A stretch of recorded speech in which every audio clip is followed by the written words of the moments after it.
तो भूमि जी ने बताया कि मेरा नाम अनीता अग्रवाल है। मेरे हस्बैंड अमित अग्रवाल है, जिनका जवाहरात का बिजनेस है, और 2 बच्चे हैं मेरे। 16 इयर्स की मेरी डॉटर है और 13 इयर्स का मेरा बेटा है। और आज बहुत कुछ जानने समझने को मिला। एटलीस्ट मैं तो नोट्स भी बना रही थी कि सबने कितना प्यारा प्यारा बताया। तो बिल्कुल माँ शब्द एक ऐसा शब्द है जिसको अगर किसी डेफिनेशन में अगर हम डिफाइन करना चाहे तो कोई वर्ड नहीं है हमारे पास में। भगवान से ऊंचा दर्जा एक माँ को दिया गया है। अगर हम सोच के देखें कि माँ अपने आप में कितना एक परिपूर्ण शब्द है, तो वाकई हम इसके बारे में कुछ नहीं कह सकते। आप इसी से अंदाजा लगा लीजिए कि एक माँ 9 महीने अपने बच्चे को अपने गर्भ में रखती है, और उस जो असहनीय पीड़ा होती है, उसके बाद अगर आप सबसे ज़्यादा खुशी देखते हैं ना, तो वो एक मदर के चेहरे पे होती है। और जब बच्चा आता है, धरती पे आता है, तो वो सबसे पहले किसका चेहरा देखता है? सोचिए आप, वो सबसे पहले चेहरा देखता है अपनी मदर का। तो माँ एक देवी समान होती है इस धरती पर। इसीलिए माँ को बोलते हैं कि माँ के अगर हमने चरण छू लिए तो सीधे हम स्वर्ग में ही जाएंगे। तो इतना इम्पोर्टेंस हमारे पुराणों शास्त्रों में माँ को दिया गया, और होना भी चाहिए ये, है ना। अगर मैं माँ की बात करूँ, और तो माँ, अगर मैं पहले की बात करूँ तो पहले की जो माँ थी उनका क्या काम था, आप सोचिए। मैं आपको एक मतलब माँ के ऊपर एक थोड़ा सा मैसेज भी देना चाहूँगी। तो वो क्या था, पहले की जो माँ थी उनका काम था कि वो मार्केट से सब्जियां लेकर आती थी, बच्चों को स्कूल भेजती थी, और घर में सबको खाना खिलाना, अपने हस्बैंड को ऑफिस भेजना, ये सब काम बड़ी शिद्दत से और टाइमली वो पूरा करती थी। तो एक कर्म की देवी के रूप में भी हम माँ को मान सकते हैं।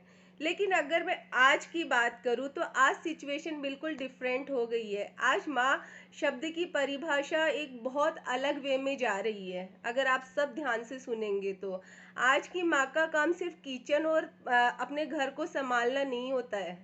आज की माँ का काम है कि वो अपने दायरे को थोड़ा इन चीज़ों से और ऊपर बढ़ाए। मैं ये बात क्यों बोल रही हूँ, क्योंकि हमारे जो बच्चे हैं, आज के जो बच्चे हैं, उनको जो हम वैल्यूज़, जो संस्कार दे रहे हैं, वो तो उनमें आ रहे हैं, लेकिन हमारे बच्चे बहुत एक्स्ट्रा ऑर्डिनरी हो चुके हैं, है ना। वो मोबाइल से गूगल पे सर्च कर सकते हैं, बहुत सारी ऐसी चीज़ें यूट्यूब से, डिजिटल होने की वजह से वो ऐसी ऐसी चीज़ें नॉलेज ले लेते हैं कि कई बार वो जो सवाल पूछते हैं उसका जवाब देना हमारे लिए बहुत टिपिकल हो जाता है। इसलिए आज की जो माँ है वो सिर्फ घर तक सीमित कर नहीं रह सकती, उन्हें अपना दायरा बढ़ाना होगा। मेरा मतलब है कि आज की तारीख में अगर आप अपने बच्चों की माँ बनकर रहे, तो आप उनके कभी भी आइडियल नहीं बन पाओगे। आज की तारीख में अगर आपको अपने बच्चों का दिल जीतना है तो आपको उनका बेस्ट फ्रेंड बनना होगा, उनकी बात को सुनना होगा। वो क्या बोल रहे हैं, क्या वो चाहते हैं, ये सब उनको ध्यान से सुनना होगा। जैसे हम हमारे फ्रेंड्स से बातें करते थे, वैसी रिलेशनशिप आपको अपने बच्चे के साथ बनानी होगी। अगर हमारा बच्चा पढ़ाई में एवरेज है, तो इसका मतलब ये नहीं कि हम उसको टॉर्चर करें, तुझे पढ़ाई करनी है, तेरे नंबर कम आए, नहीं, नेगेटिव सेंटेंस नहीं। अगर हमारा बच्चा पढ़ाई में एवरेज है, तो आप यकीन मानिए कोई ना कोई ऐसी एक्टिविटी में वो नंबर 1 आएगा जिसमें उसका इंटरेस्ट है, तो आप उस पर फोकस कीजिए। कभी भी नेगेटिव वर्ड अपने बच्चों के सामने बिल्कुल मत बोलिए। हमेशा बोलिए, अरे वाह, तूने तो बहुत अच्छा किया है, मेरा बच्चा तो सबसे जीनियस है, होनहार है। तो मैं ये सब बातें इसलिए बता रही हूँ क्योंकि मैं खुद, है ना, इस सिचुएशन से गुजर चुकी हूँ। अगर आज से कुछ समय पहले की मैं बात करूँ तो मैं एक टिपिकल हाउसवाइफ थी, जिन जो सिर्फ किचन में रहना और परिवार को, है ना, अच्छे से संभालना, बस ये सभी समझती थी कि यही हमारी ज़िंदगी है, और एक माँ की जिम्मेदारी, एक वाइफ की जिम्मेदारी निभाते हुए हम आगे बढ़ रहे थे। लेकिन आपने एक चीज़ और सुनी है कि हमारे बच्चों के लिए अगर हमें आइडियल बनना है तो हमें बहुत कुछ आगे भी सोचना पड़ेगा, है ना। कल को सोचिए आपके बच्चे आप अपने बच्चों से पूछो कि आपकी नज़र में बेटा आपका आइडियल कौन है, और आपके बच्चे तुरंत बोल दें कि मेरी नज़र में मेरी माँ मेरी बेस्ट आइडियल है, मेरी माँ मेरे लिए सबसे ज़्यादा बढ़कर है ना, जिनको मैं फॉलो करना चाहूँगी, या जिन उन जैसी मैं बनना चाहूँगा या चाहूँगी। तो यकीन मानिए आपकी आंखों में आंसू आएंगे ही आएंगे, है ना। तो आपको अगर ऐसा बनना है तो आपको थोड़ा-सा अब अपने आप को ब्रॉड माइंड करके अपने बच्चों के साथ एक बेस्ट फ्रेंड का रिलेशन डेवलप करके और अपनी स्किल को बढ़ाकर बेस्ट माँ का अवार्ड आपको जीतना है ना?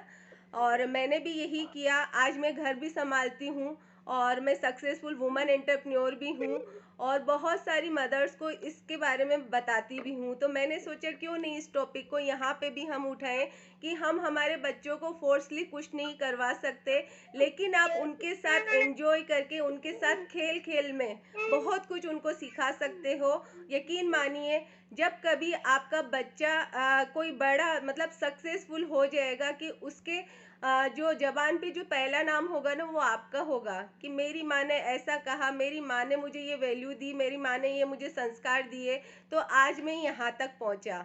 तो मैं यही लास्ट में बोलना चाहूँगी कि अगर आप अपने बच्चों को एक अच्छे संस्कार देते हैं, अच्छी परवरिश देते हैं, तो आज की तारीख में अपने बच्चों का सबसे अच्छा बेस्ट फ्रेंड आप खुद बनिए।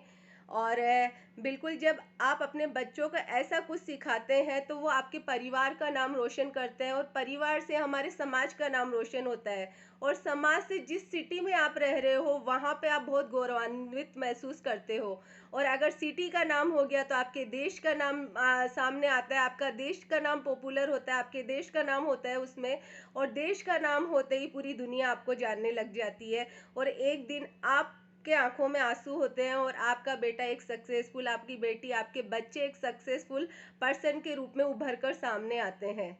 तो माँ त्याग की मूर्ति भी है, माँ प्यार की मूर्ति भी है, माँ में सारी शक्तियाँ भी है, सब कुछ है माँ। तो इस दुनिया में माँ से बढ़कर और कोई शब्द नहीं है, छोटा सा शब्द है माँ, लेकिन उसमें पूरी सृष्टि समाई हुई है। तो माँ के लिए बिल्कुल मैंने भी कुछ सोचा था कि मैं भी कुछ बोलूँ, तो बिल्कुल मैं 4 लाइनें माँ के लिए बोलना चाहूँगी। कोमल हृदय की पहचान है माँ, कोमल हृदय की पहचान है माँ, ममता का महासागर है माँ, ममता का महासागर है माँ, स्वर्ग का द्वार है माँ, सहनशीलता की देवी है माँ और सबसे महत्वपूर्ण परिवार का आधार है माँ और ये जीवन माँ के कारण ही है, अपने जीवन के अस्तित्व की पहचान ही माँ है। तो अगेन हैप्पी मदर्स डे आप सभी को। Thank you.